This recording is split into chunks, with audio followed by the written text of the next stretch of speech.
उत्तर प्रदेश में तमाम राजनीतिक प्रभावों के बावजूद जो आजम खान अपना रामपुर विधानसभा क्षेत्र नहीं बचा पाए थे, उनके सामने एक बड़ी चुनौती खड़ी हो गई है।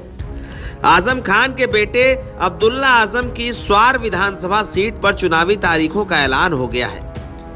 अब्दुल्ला आजम का इलाका इस बार बीजेपी के लिए खुला मैदान है।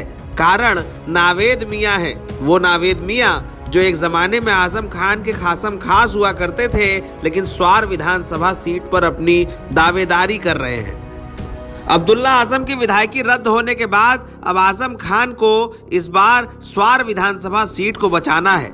इस सीट पर 10 मई को वोटिंग होगी। इसी दिन कर्नाटक विधानसभा चुनाव की भी वोटिंग कराई जाएगी। स्वार के अलावा उत्तर प्रदेश में मिर्जापुर जिले की 96 सीट पर भी उपचुनाव होगा। इस सीट के विधायक राहुल प्रकाश कोल की बीते दिनों कैंसर से मौत हो गई थी, लेकिन प्रतिष्ठा की सीट बनी स्वार विधानसभा सीट पर आजम खान के लिए मैदान बहुत मुश्किल होने वाला है। रामपुर के चुनाव में आजम खान ने यह आरोप लगाया कि उनके इलाके के वोटर्स को बाहर निकलने ही नहीं दिया गया, प्रशासन ने परेशान किया। इसके कारण ही आकाश सक्सेना की जीत हो गई। लेकिन बेटे की सीट पर क्या होगा यह समझना होगा।